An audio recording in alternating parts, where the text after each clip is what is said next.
સુરત માનપા માસ transportation લઈને ખૂબ જ ગંભીરતાથી કામ કરી રહી છે, પરંતુ બીજી તરફ બીઆરટીએસ બસ સેવાને લઈને જે કંપનીઓ કામ કરી રહી છે તેમની સંતોષકારક કામગીરી જણાતી નથી, જેને કારણે લોકોએ પરેશાનીમાં મુકાવવું પડે છે। આજે ઓરેન્જ બસના ડ્રાઈવર દ્વારા હડતાલ પાડવામાં આવતા રૂટ ખોરવાયો હતો।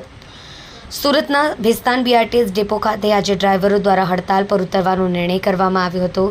ડ્રાઈવરોની માંગ છે 1 થી 10 તારીખ સુધીમાં તેમનો પગાર ચૂકવી દેવામાં આવે, પરંતુ કંપની દ્વારા વારંવાર પગાર ચૂકવવામાં ખૂબ જ વિલંબ કરવામાં આવે છે।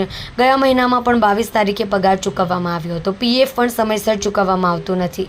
તમામ ડ્રાઈવરો દ્વારા આજે હડતાલ પર ઉતરી જવાનો નિર્ણય કરાતા મુશ્કેલી ઊભી થઈ હતી।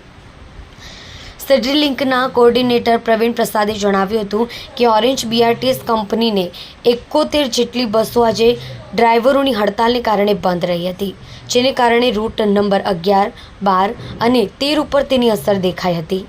ઉધના, સચિન, ઓએનજીસી, સરથાણા અને અલથાણ ટર્મિનલ રૂટ ઉપર મોટી અસર થશે। કોર્પોરેશન દ્વારા કંપનીને પેમેન્ટ આપી દીધા બાદ પણ કંપની દ્વારા સમયસર તેમના કર્મચારીઓને પગાર ચૂકવવામાં આવતો ન હોવાનું જણાઈ આવ્યું છે।